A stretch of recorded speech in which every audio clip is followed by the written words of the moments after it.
সম্মানিত দর্শক মণ্ডলী, এবার আমি আপনাদেরকে পবিত্র মক্কা শরীফ মহানগরী থেকে প্রায় 12 কিলোমিটার দূরে ওয়াদিয়ে সারফে নিয়ে যাচ্ছি। ওয়াদিয়ে সারফের দিকে আমরা এগিয়ে চলেছি। ওয়াদিয়ে সারফ এটি একটি জায়গার নাম, কিন্তু সেই জায়গার ইতিহাস রয়েছে।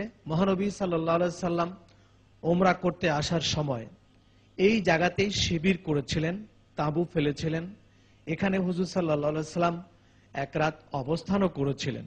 সেই ওয়াদিয়ে সারফ উম্মুনা মা মাইমুনা রাদিয়াল্লাহু তাআলা আনহার মাজার শরীফের দিকে আমরা যাচ্ছি। মক্কা মদিনার মাঝে হাইওয়ের পাশেই এই কবরস্থানটি। এই কবরটিকে ঘিরে একটি বিশাল মসজিদ সেখানে ছিল, কিন্তু আজ আর সেখানে সেই মসজিদটি নেই, সেটা ভেঙে রাস্তাও করা হয়েছে। হযরতে মাইমুনা রাদিয়াল্লাহু তাআলা আনহার কবরটুকু সেখানে রয়েছে। সারা বিশ্বের আশিকে রাসূল মুসলমানরা হজে গিয়ে সব জায়গায় জিয়ারত করতে যায় বটে, কিছু কিছু জায়গা আছে যা হাজী সাহেবদের জন্য যাওয়া সম্ভব হয় না, তার মধ্যে এটি একটি জায়গা। এই ওয়াদিয়ে সারফ কবরস্থানে আপনারা দেখবেন তেমন কোনো জিয়ারতকারী যায় না। এটাই হচ্ছে হযরতে মাইমুনা রাদিয়াল্লাহু তাআলা আনহা হুজুর আলাইহিস সালাতু ওয়াস সালামের সর্বশেষ ছোট বিবি আমাদের উম্মুল মুমিনিনের মাজার শরীফ। এই সেই ওয়াদিয়ে সারফের কবর। আমরা কথা বলছি মক্কা শরীফ থেকে 12 কিলোমিটার দূরে ওয়াদিয়ে সারফে উম্মুল মুমিনিন হযরতে মাইমুনা রাদিয়াল্লাহু তাআলা আনহার মাজারের পাশে দাঁড়িয়ে কথা বলছি। হযরতে মাইমুনা রাদিয়াল্লাহু পরিণয় হয়েছিল ইহরাম বাঁধা অবস্থায়। ওমরা করার সময় হুজুর সাল্লাল্লাহু আলাইহি সাল্লাম ইহরাম পরা অবস্থায় তাকে বিয়ে করেছিলেন, এবং ইহরাম থেকে হালাল হবার পর এখানেই তার সাথে হুজুর সাল্লাল্লাহু আলাইহি সাল্লামের বাসর হয়। এখানেই হুজুর সাল্লাল্লাহু আলাইহি সাল্লাম খেইমা করেন, এখানে বাসর ঘর হয়।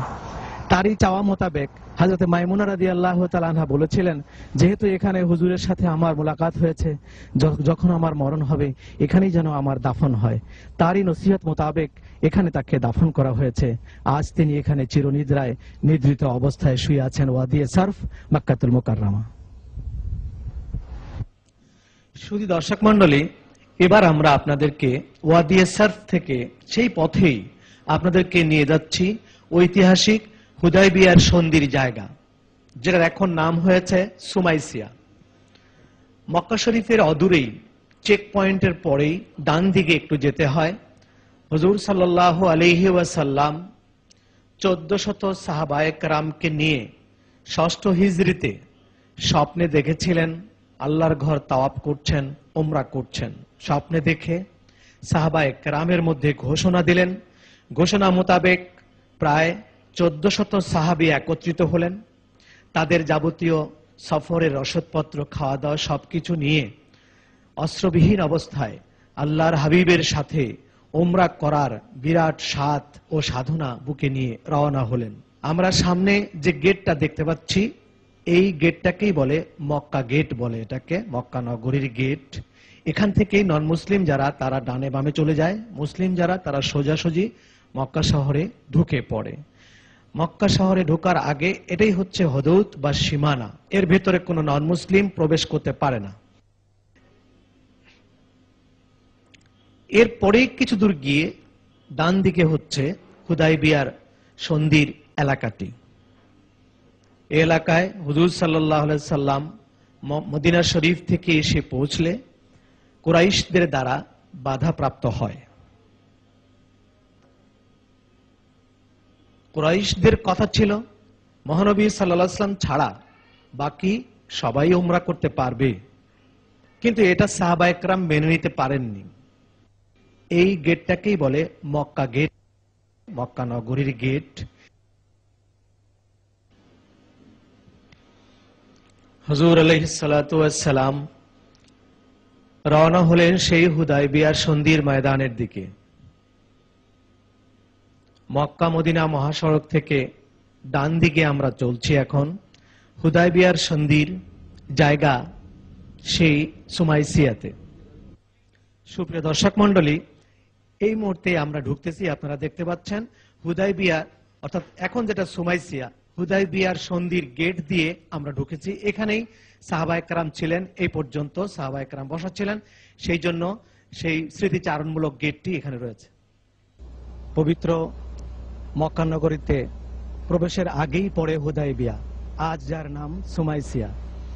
আজ থেকে ১৫০০ বছর আগে ৭ম হিজরিতে মহানবী সাল্লাল্লাহু আলাইহি ওয়াসাল্লাম স্বপ্ন মোতাবেক ১৪০০ সাহাবীকে সাথে করে নিয়ে উমরায় রওনা হয়েছিলেন মনে বড় আশা নিয়ে।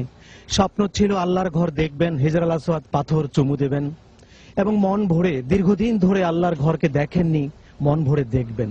কিন্তু বাদ সাধলো আরবের কাফির মুশরিকরা।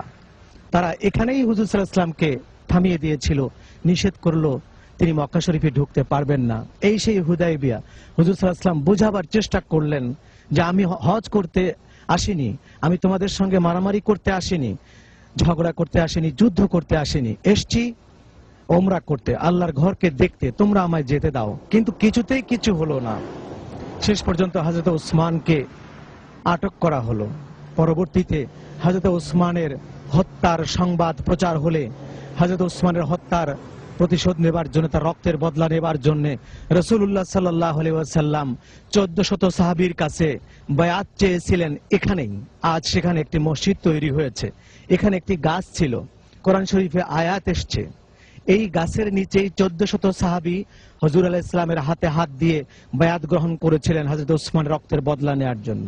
কিন্তু হযরত ওসমান কিছুক্ষণ পরেই ফিরে আসলেন এবং হুজুর সাল্লাল্লাহু আলাইহি সাল্লাম বুঝতে পারলেন আরবের কুরাইশদের সঙ্গে সন্ধি ছাড়া উপায় নেই। সন্ধি করা হলো এবং সেই সন্ধিকেই হুদাইবিয়ার সন্ধি বলা হয়। আজ ১৫০০ বছর পর সেই গাছ নেই, আছে এখানে একটি মসজিদ। এখানেও বিশ্বের বিভিন্ন জায়গা থেকে মানুষ আসে জিয়ারত করার জন্য। সন্ধি হুদাইবিয়ার, ঐতিহাসিক হুদাইবিয়ার সন্ধির জায়গায়।